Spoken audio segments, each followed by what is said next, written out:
welcome back everyone, and it's time to go balls deep. Now there's a whole lot to unpack with Black Clover Chapter 295. Number 1, there's a hint towards Asta and Noelle's relationship and love. Number 2, Vanica being a crazy bitch as usual. But you one crazy ass bitch. Number 3, a mind-blowing new transformation for my girl Noelle, our future queen, everybody. Yes, clap clap. You naughty naughty, you teasing me, you naughty naughty. Number 4, a new stage in the power scaling regarding how to defeat devils. And number 5, the saddest of all, a clue of Yami's death. Like, this is what the community actually believes could be foreshadowing. But of course, I've told my friend Tabata if he does kill the man we all simp for, we're dropping this shit. Alright Alice, why do you like Yami? Fuck this fucking captain. I hate this man so What? much.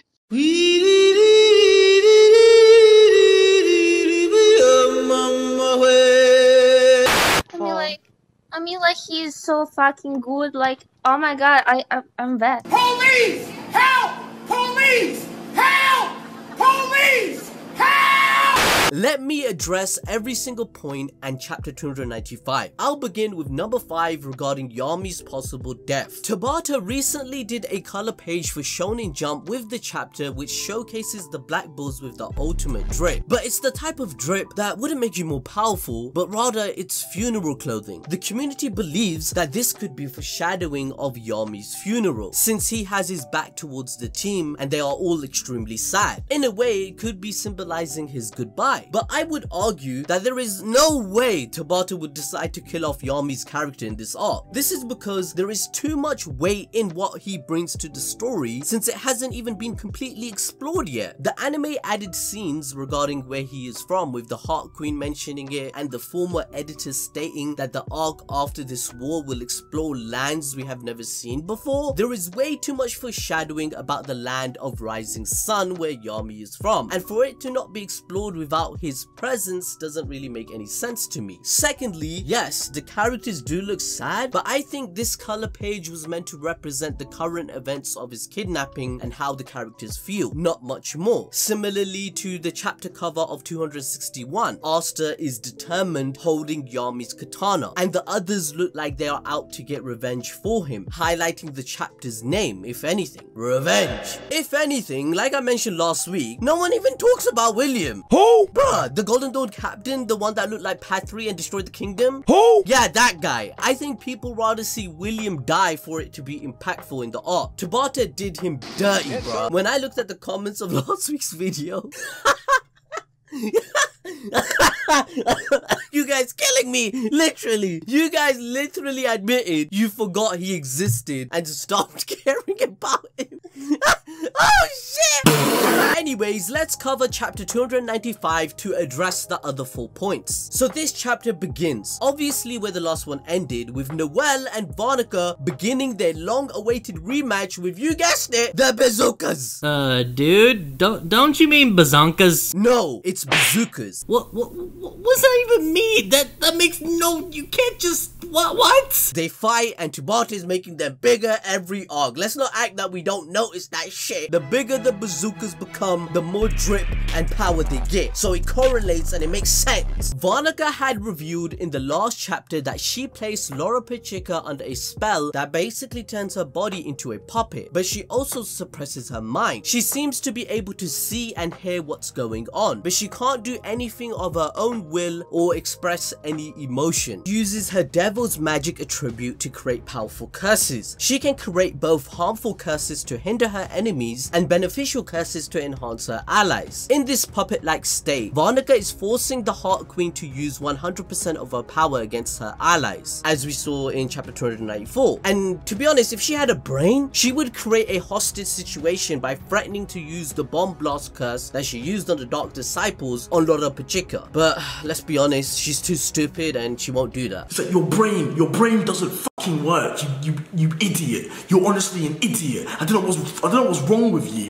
Vanica is a character much like Dante, someone that is falling into desire and only wants enjoyment out of the sins they commit, as they view this expression as the true nature of humans. She wonders if Noelle will be strong enough to give her a good fight this time round, and that's when we see that Undine the Water Spirit is alive. She's joined the fight to save Loropechika and get revenge against the one that stole her away. Let's start with the flashback to Noelle's encounter with the Dryad, which explains how Noelle gained Undine as her water spirit. The Dryad had begun telling Noelle that she had a power within her that she must master before she can even use ultimate magic. They then reveal that Undine the water spirit had survived the explosions, and due to her power being weakened by Megicula's cursed magic, it caused her contract to be disabled with the Heart Queen. Undine needed to regain her strength and mana, and in order to do that, she moved into the next compatible Grimoire, and that Grimoire happened to be Noelle's, confirming that Noelle is qualified to be possessed by a water spirit. As we can see, the community saw this transformation for Noelle coming from a mile away. Our balls deep prediction magic together is so powerful now, and I appreciate your support. Please continue to do so by hitting the notification bell for the channel and smash that like button, bruh. We need to continue to stick together because I honestly find you guys really funny in the comments, trust me fam, and you help me make these videos even better.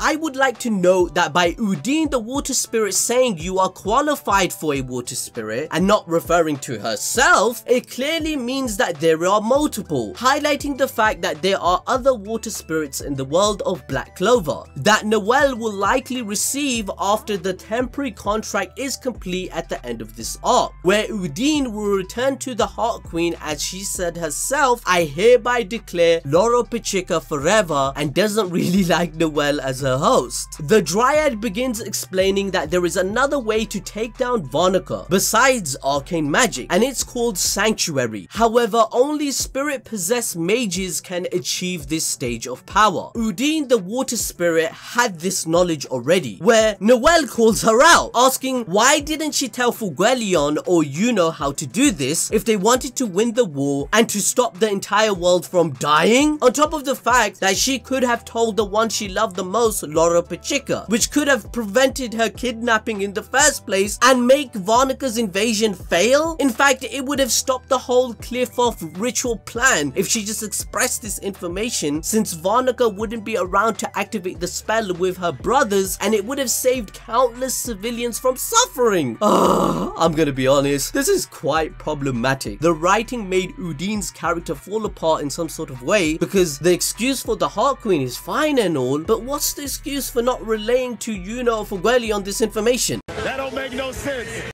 Undine explains that she had possessed the first Heart Queen 1200 years ago, since they were like-minded, and from that day on, she had gone on to work with every Heart Queen the same way. But it was different when she met Loropechika, as she had a crap ton of magic power and a lot of promise as a future leader of the nation. But unfortunately, she was also unlike the other queens before her. It turns out that she couldn't use any offensive magic, mainly because she was too kind, which prevented her from reaching this sanctuary stage. She never actually told Loropechika about the sanctuary stage because she wanted to be selfish and withhold information that would put her in danger. She states that the queen's kindness is her pride, so by her learning offensive magic, it's an attack to her pride and what the country represents. She doesn't want the queen to feel like she is not worthy of the position that she's in. So think about a mother disgracing her daughter. She doesn't want to do that. That's what she's basically saying, right? Now, this is probably the worst part about the chapter, because a new stage added to the pile of already irrelevant stages that were introduced before the time skip seems all a bit last minute. Tabata is really great at foreshadowing, and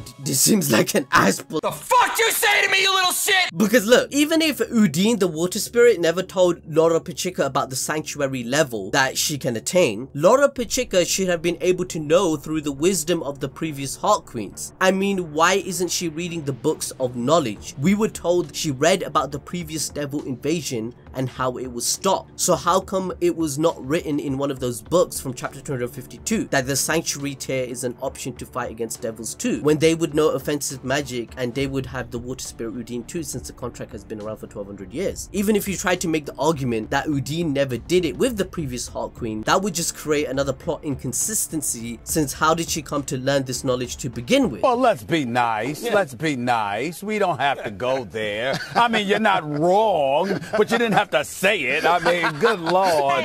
Anyways, Noelle is an amazing character, and through her, Tabata knew that we would have these questions, so he uses her as a medium to do so, and I get it. So she explains to Undine that it might have been wrong to not tell Loropechika about the sanctuary stage, but it was out of kindness, and something like love and kindness can't possibly be wrong. They both have the same goal, and they make a deal to bond together, so that Noelle may become a spirit-possessed mage and master sanctuary and ultimate magic together to defeat Vanica. If some of you were paying attention about Noelle's dialogue in this page, she is kind of indirectly admitting her love for Asta. Bro, what are you talking about, man? That not being able to love someone openly is wrong. She is speaking about her own character growth, where she was embarrassed if people pointed out her love for Asta and she couldn't admit it. But it seems like in her own mind, she has finally accepted it and plans on one day expressing these feelings to Asta. She's admitted it to herself, yes, I love this guy and I want to be with him. If we see how this is parallel to Asta's dialogue in the last chapter, where he figures out that Luck is alive, meaning that Noelle is also at the castle fighting. So that tells us that Asta is thinking about Noelle too. I'm just saying, I feel like there's gonna be some big steps for Noelle's character and her admittance to her love for Asta. She's gonna be more open with her feelings when it comes to him, and Tabata keeps leaving trickles of how they will become a couple eventually. Anyway, back to the present. Vanica's babbling on about how she's making Loropechika feel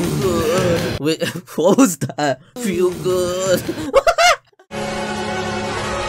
Which, I'm sorry, what? Suddenly, Loropechika begins attacking Gaja, and she's even using offensive magic, although we can assume that it wasn't originally offensive and is just being used as such because Vanica is manipulating her. She encourages Noelle to attack the Heart Queen, insinuating that if they don't, it will just be harder on them. She then starts letting out her blood magic, unleashing a plethora of solidified blood spikes towards Noelle and Undine, and we see that Loropechika is still in there somewhere because she begins to cry. Suddenly, Undine shields Noelle in a giant ball of water, protecting her from Vanica's onslaught of attacks. Noelle says that when a person like Vanica gets to smile and act like a goddamn selfish idiot, while good people get hurt and cry, that is something that she absolutely cannot forgive. Vanica throughout the Spade arc has been very monotone. Her dialogue is not really varied throughout the arc. She hasn't really contributed as a villain and only thinks of one thing: desire. Vanica represents how one lusts over their own vanity and pleasure over anything or anyone else. But you have to admit, she has been lacking as a character in terms of depth, man. Talk about good looks but no fucking brain, fam. You know them bitches you see in real life, bro.